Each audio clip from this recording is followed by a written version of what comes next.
Shalom jemaat yang diberkati Tuhan. Tuhan mau hari ini saya dan saudara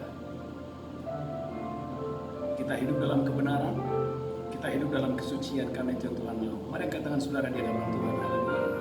Terima kasih Tuhan. Terima kasih Bapa. Terima kasih menjadi seperti Kau Yesus, menjadi seperti Kau Yesus, menjadi sempurna dalam seluruh hidupku, menjadi seperti Kau Yesus, menjadi seperti Kau Yesus, menjadi sempurna dalam seluruh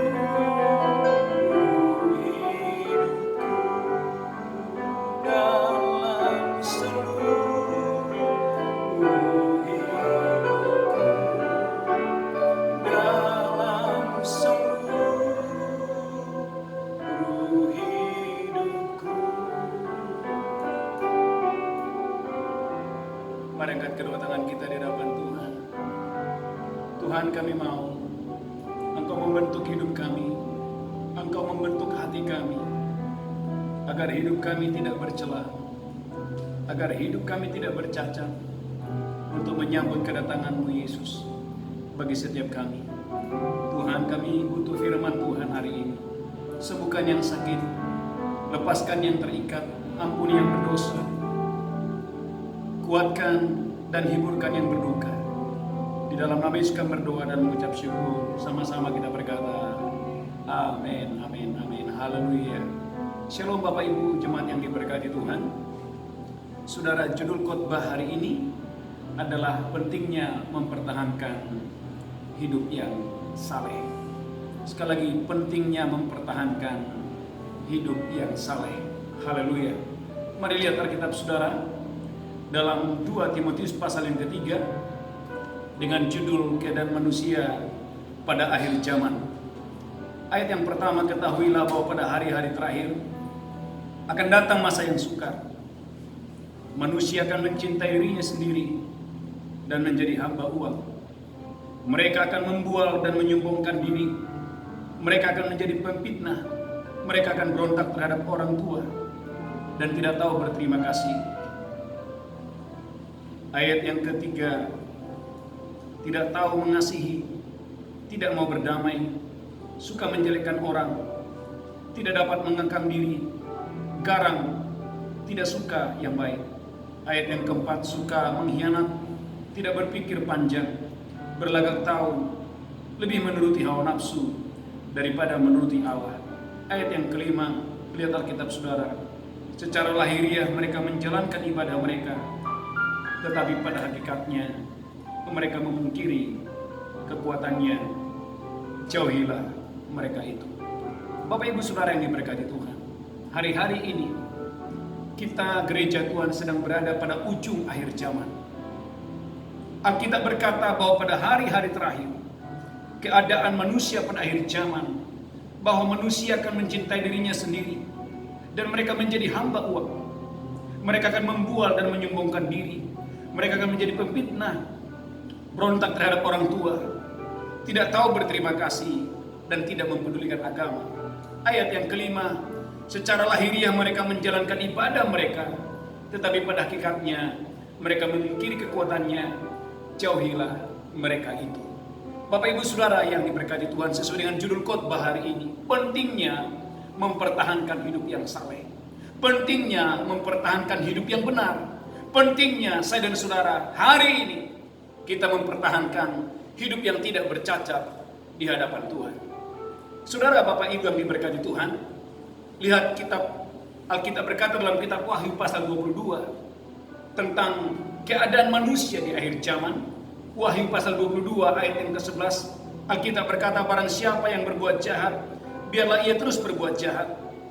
Barang siapa yang cemar, biarlah ia terus cemar. Dan barang siapa yang benar, biarlah ia terus berbuat kebenaran. Barang siapa yang kudus, biarlah ia terus menguduskan dirinya.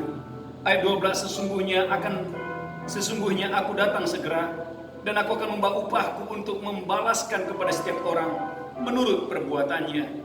Aku adalah Alfa dan Omega, yang pertama dan yang terkemudian, yang awal dan yang akhir.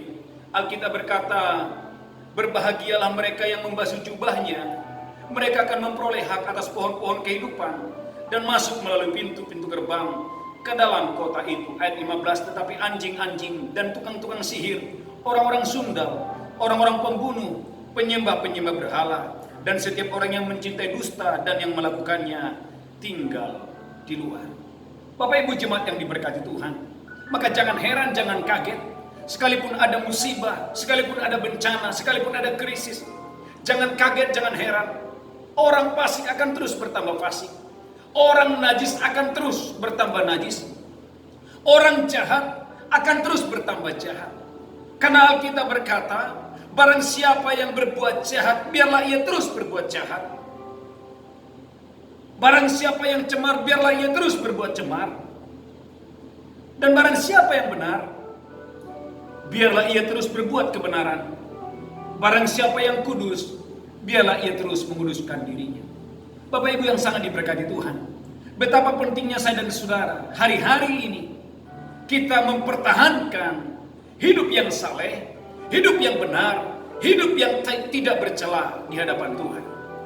Bapak Ibu jemaat yang diberkati Tuhan, dalam 2 Timotius pasal yang ketiga tadi, Alkitab menjelaskan kepada kita keadaan manusia di akhir zaman, di mana manusia punya kecenderungan hati untuk berbuat jahat, untuk berbuat dosa. Tetapi gereja Tuhan, Tuhan mau saya dan saudara, kita menjadi pembeda. Saudara menjadi pembeda. Tuhan mau saya dan saudara mempertahankan hidup yang benar, mempertahankan hidup yang saleh, mempertahankan hidup yang tidak bercacat, menjelang hari kedatangan Tuhan Kristus yang tidak lama lagi menjemput gereja Tuhan. Saudara Bapak Ibu yang diberkati Tuhan, lihat Alkitab saudara dalam kitab Ayub pasal yang pertama, betapa bahagianya jika saudara dan saya punya kualitas hidup yang takut akan Tuhan, kualitas hidup yang mempertahankan hidup yang saleh, hidup yang jujur, hidup yang takut akan Allah dan menjauhi kejahatan. Ayub pasal yang pertama, demikian firman Tuhan, lalu bertanyalah Tuhan kepada iblis, apakah engkau memperhatikan hambaku Ayub? Sebab tiada seorang pun di bumi seperti dia, yang demikian saleh, demikian jujur dan takut akan Allah, dan menjauhi kejahatan. Lalu jawab iblis kepada Tuhan, apakah dengan tidak mendapat apa-apa, Ayub takut akan Allah? Bukankah engkau yang membuat pagar sekeliling dia, dan rumahnya, serta segala yang dimilikinya?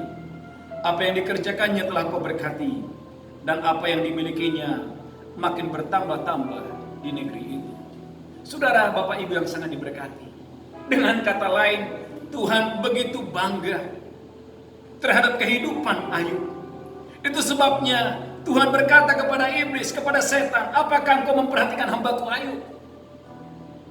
Ternyata Tuhan matanya menjelajah seluruh bumi.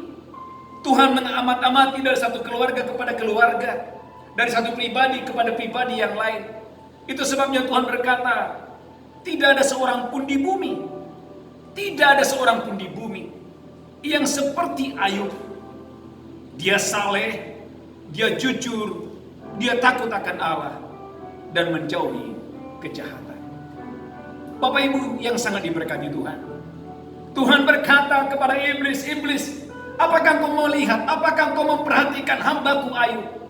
Sebab tidak seorang pun di bumi seperti Ayub. Ia saleh, ia jujur, ia takut akan Allah, dan menjauhi kejahatan. Dengan kata lain Bapak Ibu Saudara yang diberkati Tuhan, bagaimana Allah mempromosikan Ayub, bagaimana Allah mempromosikan Ayub, bagaimana Allah bangga bahwa di bumi ada orang yang saleh, ada orang yang mempertahankan hidup yang jujur, ada orang yang tetap takut akan Allah dan menjauhi kejahatan. Bapak Ibu Saudara yang sangat diberkati Tuhan, di setiap generasi selalu ada orang yang Tuhan dapati saleh, Tuhan dapati jujur, Tuhan dapati takut akan Allah dan menjauhi kejahatan.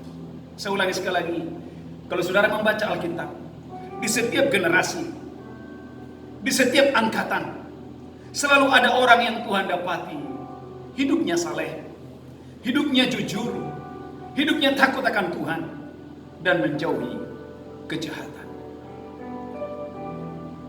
Di angkatan Ayub, mata Tuhan menjelajah seluruh bumi. Mata Tuhan melihat keluarga demi keluarga, pribadi demi pribadi. Dan Tuhan mendapati bahwa ada seorang yang bergaul dengan Tuhan. Tuhan mendapati ada satu keluarga yang spesial, keluarga yang hidup dalam kebenaran, keluarga yang hidup dalam kejujuran, hidup yang saleh. Itu sebabnya Tuhan berkata, iblis, apakah kau memperhatikan hambaku Ayub? Ternyata saudara yang diberkati Tuhan, iblis menjawab begini, apakah tidak mendapat apa-apa? Ayub masih takut akan engkau. Bukankah engkau yang membuat pagar perlindungan atas rumahnya? Apa saja yang dikerjakannya Tuhan engkau buat berhasil. Dan hartanya dan apa yang ada padanya bukan berkurang-kurang, tapi bertambah-tambah. Bapak Ibu Saudara yang sangat diberkati Tuhan, dengarkan ini. Tatkala kita mempertahankan hidup yang saleh, hidup yang jujur, hidup yang takut akan Tuhan, so pasti berkat Tuhan mengalir atas saudara. Iblis berkata, bukankah engkau yang membuat pagar perlindungan? Jangan saudara menganggap enteng pagar perlindungan. Dengan kata lain, selama ada pagar perlindungan atas Ayub, maka iblis kuasa kegelapan tidak bisa menjamah Ayub. Kenapa? Karena ada pagar perlindungan atas Ayub. Saudara, Bapak Ibu yang sangat diberkati Tuhan, sesuai dengan judul khotbah hari ini, pentingnya saya dan saudara di hari-hari ini mempertahankan kualitas hidup. Hidup yang jujur, hidup yang tulus, hidup yang takut akan Allah dan menjauhi kejahatan. Karena di setiap generasi, di setiap angkatan selalu ada orang yang Tuhan dapati mempertahankan hidup yang jujur, mempertahankan hidup yang saleh, mempertahankan hidup yang takut akan Allah. Di angkatan Ayub, di generasi Ayub, Tuhan melihat orang-orang yang punya kecenderungan hati untuk berbuat dosa, untuk berbuat zina, untuk semakin jauh dari Tuhan. Tapi Tuhan mendapati ada satu keluarga yang begitu spesial, keluarga yang memutuskan untuk tetap hidup berkenan di mata Tuhan, memutuskan untuk tetap hidup saleh, mempertahankan hidup yang tetap takut akan Tuhan. Bapak Ibu Saudara yang diberkati Tuhan, lihat Alkitab saudara sebentar dalam Kejadian pasal yang ke-6. Kejadian pasal yang ke-6, lihat Alkitab saudara baik-baik. Haleluya. Kejadian pasal yang ke-6 ayat yang ke-5. Ketika dilihat Tuhan bahwa kejahatan manusia besar di bumi dan bahwa segala kecenderungan hatinya selalu membuahkan kejahatan semata-mata, maka menyesallah Tuhan bahwa Ia telah menjadikan manusia di bumi dan hal itu memilukan hati Tuhan. Saudara lihat Alkitab saudara. Tuhan berkata, aku melihat manusia yang ada di muka bumi dalam Kejadian pasal yang ke-6. Alkitab berkata bagaimana Allah menyesal melihat sikap manusia yang Dia ciptakan. Bagaimana Allah, Dia menyesal melihat sikap hidup manusia, di mana Allah melihat bahwa manusia ciptaannya, kecenderungan hatinya adalah berbuat jahat, dan berbuat jahat. Itu sebabnya Wahyu berkata, pada hari-hari terakhir menjelang kedatangan Yesus, orang jahat semakin jahat, orang cemar akan semakin cemar. Tetapi sebaliknya, orang kudus akan semakin kudus, orang baik akan semakin baik, orang yang benar akan terus berbuat kebenaran. Bapak Ibu jemaat yang diberkati Tuhan, Kejadian pasal yang ke-6 menjelaskan bagaimana kecenderungan manusia untuk berbuat jahat, sampai Allah berkata, aku menyesal menciptakan manusia. Dan itu memilukan hati Tuhan. Tetapi yang luar biasa, ayat yang ke-8, tetapi Nuh mendapat kasih karunia di mata Tuhan. Tetapi Nuh mendapat kasih karunia di mata Tuhan. Dan ayat 9, inilah riwayat Nuh. Nuh adalah seorang yang benar dan tidak bercela di antara orang-orang sejamannya.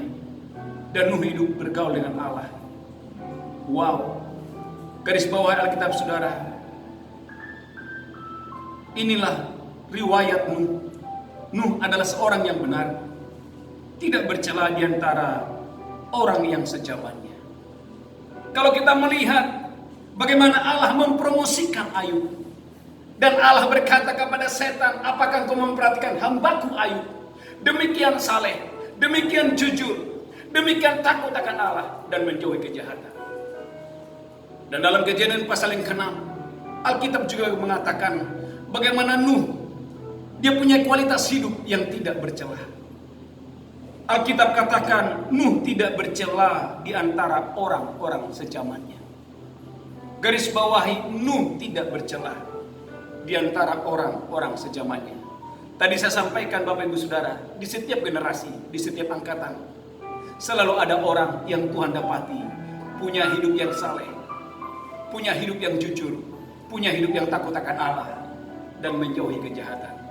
Biarlah waktu saudara mendengarkan khotbah ini, saudara mendapati dalam list Tuhan, di tangan Tuhan, ada orang-orang yang Tuhan dapati mempertahankan hidup yang benar, mempertahankan hidup yang suci, mempertahankan hidup yang saleh, mempertahankan hidup yang jujur.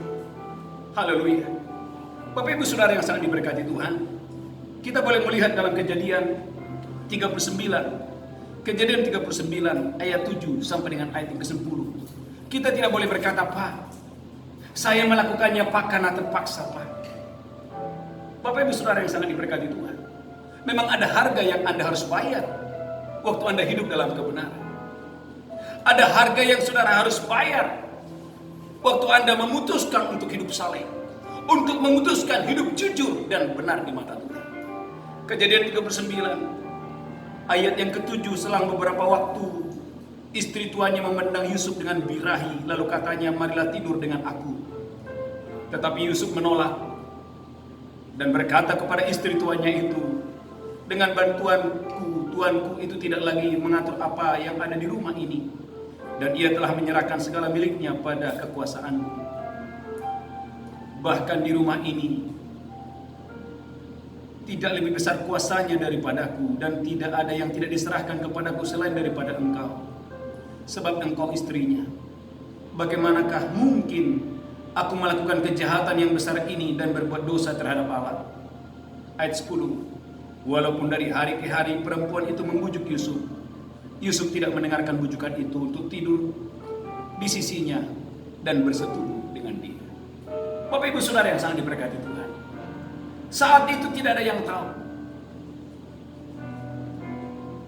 dan ada godaan yang begitu luar biasa.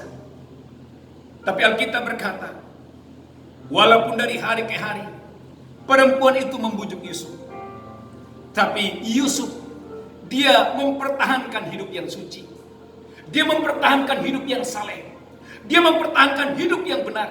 Walaupun kita tahu resikonya luar biasa. Alkitab berkata justru Yusuf difitnah dan masuk ke dalam penjara.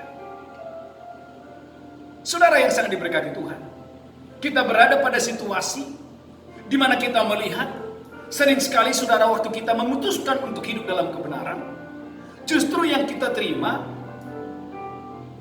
seperti yang Yusuf alami, justru Yusuf masuk ke dalam penjara. Maka saudara yang sangat diberkati Tuhan, kita boleh belajar sebentar dalam Mazmur 73. Mazmur 73, haleluya. Alkitab berkata tentang pergumulan seorang Asaf. Mazmur 73 berkata begini, sesungguhnya Allah itu baik bagi mereka yang tulus hatinya, bagi mereka yang bersih hatinya. Tetapi aku sedikit lagi maka kakiku terpeleset, nyaris aku tergelincir. Sebab aku cemburu kepada pembual-pembual, kalau aku melihat kemujuran orang-orang fasik. Sebab kesakitan tidak ada pada mereka, sehat dan gebuk tubuh mereka. Mereka tidak mengalami kesusahan manusia, dan mereka tidak kena tulah seperti orang lain. Sebab itu mereka berkalungkan kecongkakan dan berpakaian kekerasan. Karena kegemukan kesalahan mereka menyolok, hati mereka meluap-luap dengan sangkaan. Mereka menyindir dan mengata-atai dengan jahatnya. Hal pemerasan dibicarakan mereka dengan tinggi hati. Mereka membuka mulut melawan langit, dan lidah mereka membual di bumi. Sebab itu orang-orang berbalik kepada mereka, mendapatkan mereka seperti air yang berlimpah-limpah. Dan mereka berkata, bagaimana Allah tahu hal itu? Adakah pengetahuan pada yang maha tinggi? Ayat 12, perhatikan baik-baik. Sesungguhnya itulah orang-orang fasik. Mereka menambah harta benda mereka dan senang selama-lamanya. Ayat 13. Asap berkata, sia-sia, sama sekali aku mempertahankan hati yang bersih dan membasuh tanganku, tanda tak bersalah. Saudara, Asap seorang yang cinta Tuhan. Asap adalah seorang yang takut akan Tuhan. Tapi waktu Asap melihat orang fasik bertambah gemuk, hartanya bertambah-tambah, dikatakan ayat sebelumnya, mereka tidak mengalami kesusahan manusia. Maka Asap orang yang benar hampir ragu dan berkata, ngapain aku mempertahankan hidup yang saleh?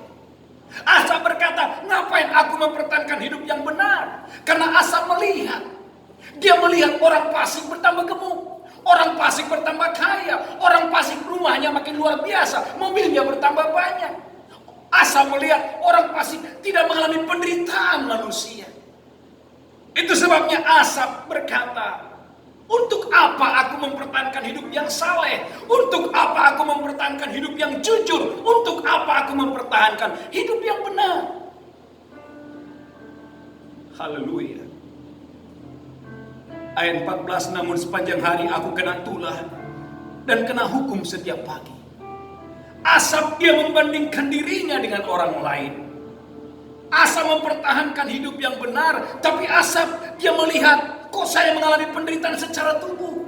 Sementara orang fasik, mereka tambah hari tambah membual. Dan anehnya, semakin banyak orang mengikuti orang fasik. Kenapa? Karena orang fasik bertambah gemuk. Mereka tidak mengalami kesusahan manusia. Itu sebabnya banyak orang bukan mengikuti Asap, malah meninggalkan Asap dan mengikuti orang fasik. Tetapi yang luar biasa, ayat 15, seandainya aku berkata, aku mau berkata-kata seperti itu, maka sungguhnya aku telah berkhianat kepada angkatan anak-anakmu. Tetapi ketika aku bermaksud untuk mengetahuinya, hal itu menjadi kesulitan di mataku. Dengan kata lain, Asap menjadi bingung.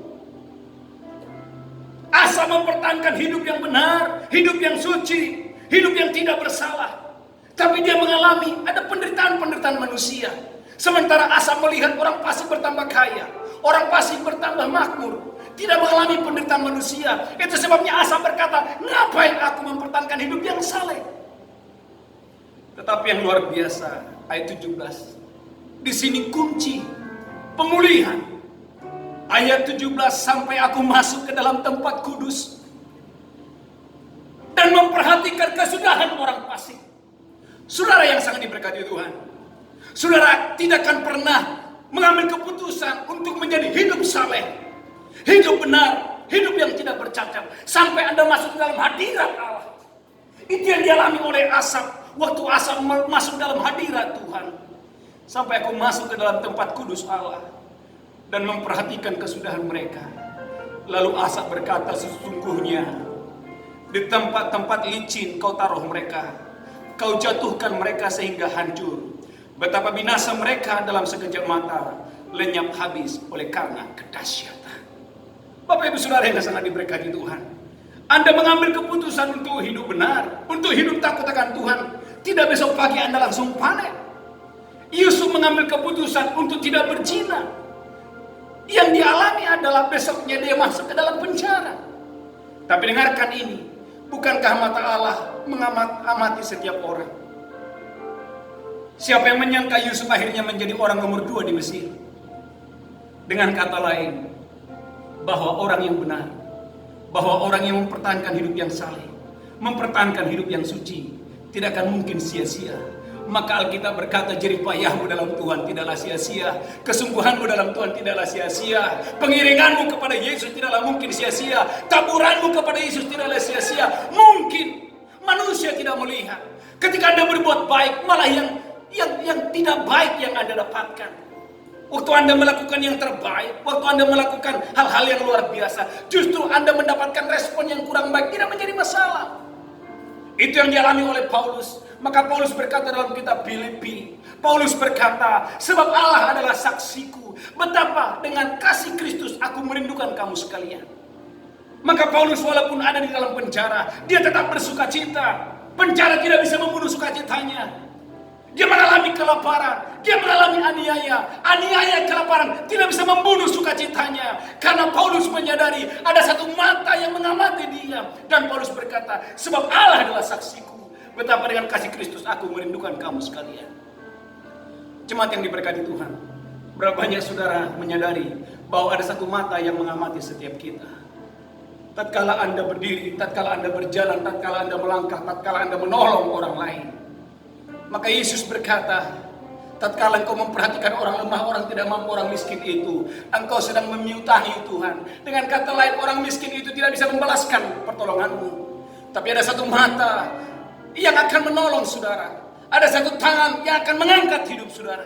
Maka bukan dari timur, bukan dari barat, bukan dari utara, bukan dari selatan datangnya peninggian. Peninggian itu datangnya dari Tuhan. Bapak Ibu Saudara yang sangat diberkati Tuhan, kembali kepada pembahasan kita hari ini. Betapa pentingnya saya dan saudara mempertahankan hidup yang saleh, mempertahankan hidup yang takut akan Tuhan. Saya akan akhiri Bapak Ibu Saudara dengan dua kesaksian yang luar biasa di dalam Alkitab. Alkitab berkata, Daud seorang yang takut akan Tuhan. Daud tidak tahu kalau Nabi Samuel telah datang ke rumahnya. Alkitab berkata, ayah Daud memperkenalkan abang yang pertama, abang yang kedua, abang yang ketiga, memperkenalkan saudara-saudaranya. Dengan kata lain, Daud tidak dilibatkan, Daud dilupakan. Tetapi yang luar biasa, Samuel berkata, hanya inikah anakmu? Oh, lalu ayah Daud berkata, oh masih ada satu lagi. Yang luar biasa, Samuel berkata begini, kita tidak akan makan sebelum Daud datang. Dengan kata lain, Samuel mau bilang begini, kita tidak akan makan sebelum orang itu diberkati. Sebelum orang itu diberkati. Siapa orang itu? Seorang yang benar, seorang yang tidak bercela, seorang yang hidup takut akan Tuhan. Bapak Ibu Saudara yang sangat diberkati Tuhan, Daud tidak menyadari kalau hari itu menjadi hari promosi dalam hidupnya. Daud tidak tahu kalau ada seorang nabi besar datang ke rumahnya. Manusia melupakan dia, termasuk ayahnya melupakan dia. Tapi ada satu mata yang melihat dari sorga.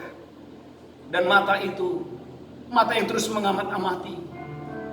Dan Tuhan berfirman, Tuhan berbicara kepada Samuel dan berkata, kita tidak akan makan sebelum Daud datang. Dan yang kedua, Bapak Ibu Saudara, Yusuf tidak menyangka kalau malam itu ada raja yang sedang bermimpi. Saudara bisa bayangkan, tiba-tiba Yusuf dijemput dari penjara. Dia berdiri di depan raja dan memberikan pengertian tentang mimpi raja. Yusuf tidak bisa membayangkan bahwa yang tadinya dia ada di penjara, tapi besoknya dia ada di istana. Tuhan melepaskan dia dari kesesakan. Tuhan melepaskan dia dari miskin. Dia melepaskan dia dari penjara dan membawa dia ke tanah yang luas. Dia membawa dia ke tempat yang luar biasa. Bapak Ibu Saudara yang sangat diberkati Tuhan, Daud tidak mencari nama masyhur, tapi Tuhan memberikan nama masyhur kepada orang yang hidup tidak bercela, kepada orang yang hidup takut akan Tuhan dan menjauhi kejahatan. Yusuf tidak mencari itu.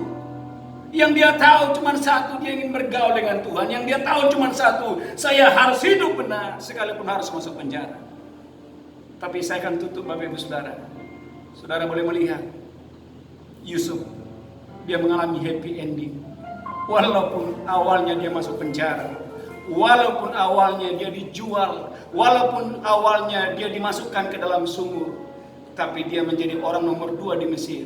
Oleh karena Alkitab berkata, Yusuf itu adalah orang yang takut akan Tuhan, orang yang menjauhi kejahatan dan hidup benar di mata Tuhan. Saya berdoa hari ini, saudara dan saya yang mendengarkan khotbah ini, betapa pentingnya kita, ayo mempertahankan hidup yang saleh, mempertahankan hidup yang benar. Saya akan tutup Bapak Ibu Saudara yang diberkati Tuhan. Di setiap generasi, di setiap angkatan, selalu ada orang-orang yang Tuhan dapati mempertahankan hidup yang benar, mempertahankan hidup yang saleh, mempertahankan hidup yang jujur, mempertahankan hidup yang takut akan Tuhan. Di angkatan Nuh, Tuhan mendapati ada Nuh yang hidup tidak bercela di antara sejamannya. Haleluya. Saya berdoa, biarlah di dalam list Tuhan, di daftar Tuhan, Tuhan mendapati hari-hari ini saudara dan saya punya hidup yang berkualitas, punya hidup yang takut akan Tuhan, hidup yang jujur, hidup yang bergaul dengan Tuhan dan takut akan Tuhan. Tuhan Yesus memberkati. Kita bangkit berdiri, kita akan memuji Tuhan, menjadi seperti Kau Yesus. Haleluya. Menjadi seperti Kau Yesus. Amin. Menjadi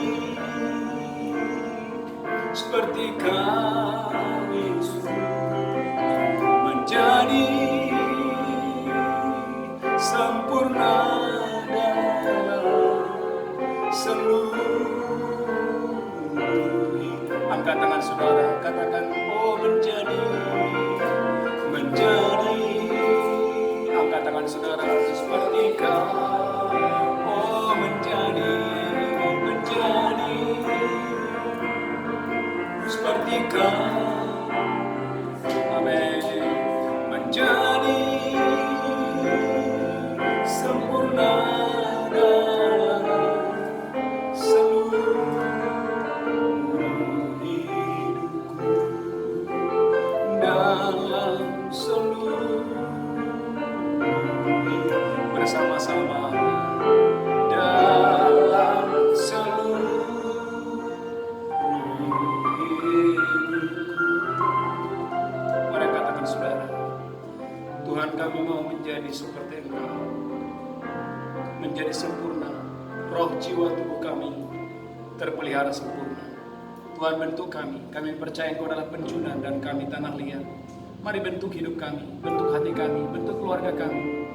Biarlah Tuhan mendapati hidup kami tidak bercela, hidup kami saleh, hidup kami jujur, dan tidak bercacat di hadapan Tuhan.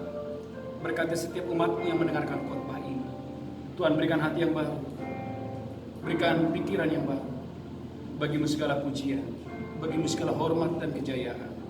Dalam nama Yesus kami berdoa. Sama-sama kita berkata, amin, amin, amin. Shalom. Tuhan Yesus memberkati.